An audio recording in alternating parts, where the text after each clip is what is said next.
એક તરફ જ્યાં રાજ્યભરમાં શાળા પ્રવેશોત્સવની સરકાર દ્વારા ઉજવણી કરવામાં આવી રહી છે, બીજી તરફ ગુજરાતના વિદ્યાર્થીઓનું શૈક્ષણિક સ્તર એટલી હદે કથળી રહ્યું છે કે 9મા ધોરણમાં ભણતા વિદ્યાર્થીને ABCD પણ ન આવડે।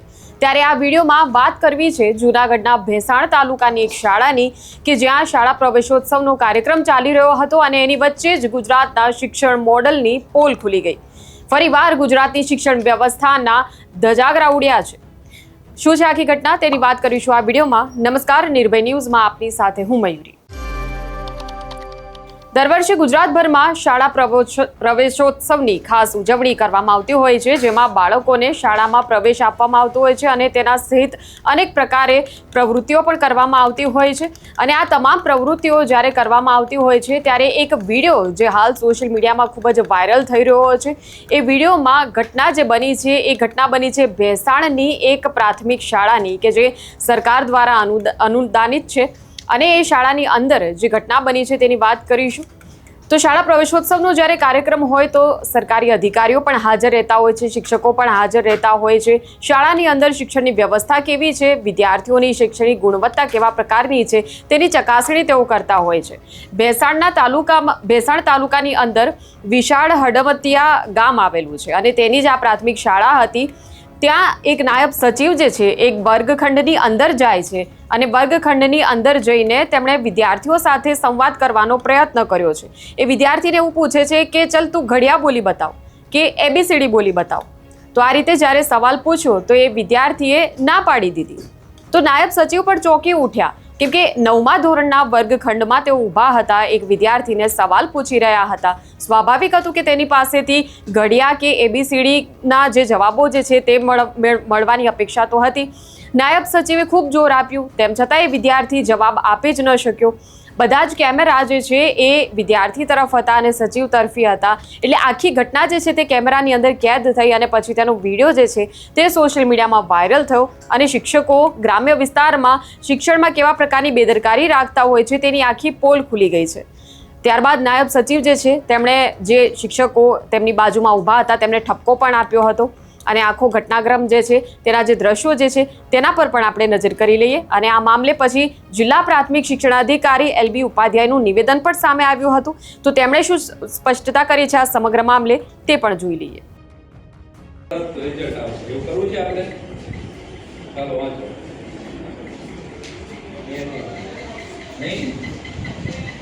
ABCD તો આવડે છે ને? ABCD નથી આવડતું? શું વાત કરે?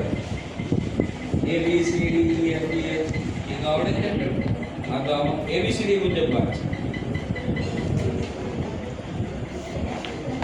શું નથી આવડતી? શું વાત કરે?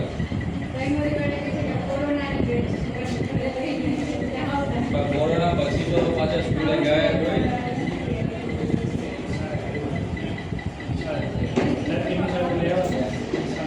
મારા ધ્યાનમાં પણ આ કિસ્સો આવ્યો છે અને ત્યાંના જે તાલુકા પ્રાથમિક શિક્ષણાધિકારી ભેસાણના છે એમને મેં ટેલિફોનિક તમામ વિગતો મેં જાણી છે કે પ્રવેશોત્સવ દરમિયાન સાહેબશ્રી દ્વારા ABCDને એ પૂછવામાં આવ્યું હતું અને બાળક એ સમયે બોલી શક્યો નહોતો।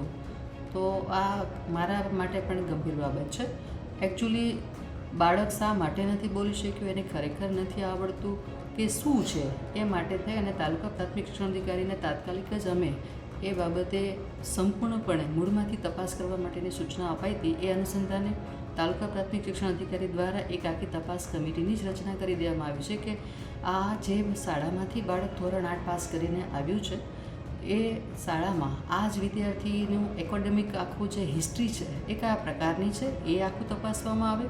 સાથે સાથે આ બાળકની સાથે અન્ય જે બીજા વિદ્યાર્થીઓ અભ્યાસ કરતા હોય એની શૈક્ષણિક કુશળતા કયા પ્રકારની છે, એનો પ્રોગ્રેસ રિપોર્ટ કયા પ્રકારનો છે, એ તમામ બાબતોની બારીકાઈથી ચકાસણી કરી અને 3 દિવસની અંદર આ કમિટી દ્વારા અહેવાલ છે એ TPO એટલે કે તાલુકા પ્રાથમિક શિક્ષણાધિકારીને સોંપવામાં આવે અને એ તમામ આધારો સાથેનો અહેવાલ અત્રે અહીંયા જિલ્લામાંથી આવશે અને જે કંઈ પણ હકીકતો અમારી સામે આવશે એ મુજબના અમારા શિક્ષણના નિયમોના અનુસંધાને એમની સામે યોગ્ય પગલાઓ લેવામાં આવશે। ખાસ કરીને બેન જોવા જાય તો સ્કૂલ હતી, ગ્રાન્ટેડ હતી, અર્ધ સરકારી હતી, સરકાર કેટલામાં ધોરણનો ક્લાસ હતો?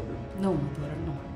જી, 9મા ધોરણમાં આ સાહેબ છે તપાસમાં એટલે મીન્સ કે મુલાકાત લેવા માટે ગયેલા હતા અને એ સમયે જ બાળકો સાથે વાતચીતમાં આ બધી બાબતો છે એ જાણવા મળી આ છે. બેન સ્કૂલ છે એ ગ્રાન્ટેડ છે અર્ધ હા, સરકારી? ગ્રાન્ટેડ છે. તો જે રીતે તમે જોયું કે ભણશે ગુજરાત વાંચશે ગુજરાતના અનેકવાર દાવા સરકાર દ્વારા કરવામાં આવતા હોય છે અને આ તમામ દાવા પોકળ સાબિત થાય છે.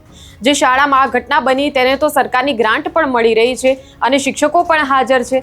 તેમ છતાં 9મા ધોરણમાં ભણતા બાળકને કે જો સામાન્ય સવાલના જવાબ પણ તેને નથી આવડતા, તે ABCD પણ બોલી ન શક્યો, ના તો તે ઘડિયા બોલી શક્યો, તો પછી તેની આ સ્થિતિ જે છે તેની પાછળ આખરે જવાબદાર કોને ગણવા?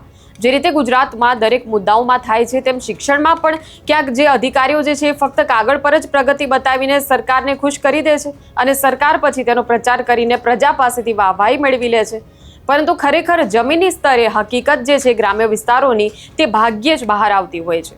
ત્યારે આ ઘટના પર તમારું શું કહેવું છે તે કમેન્ટ સેક્શનમાં અમને જણાવશો. આ પ્રકારના વિડીયો માટે આપ જોતા રહો નિર્ભય ન્યૂઝ. અમારી ચેનલને લાઇક, શેર અને સબસ્ક્રાઇબ કરવાનું ભૂલશો નહીં. નમસ્કાર.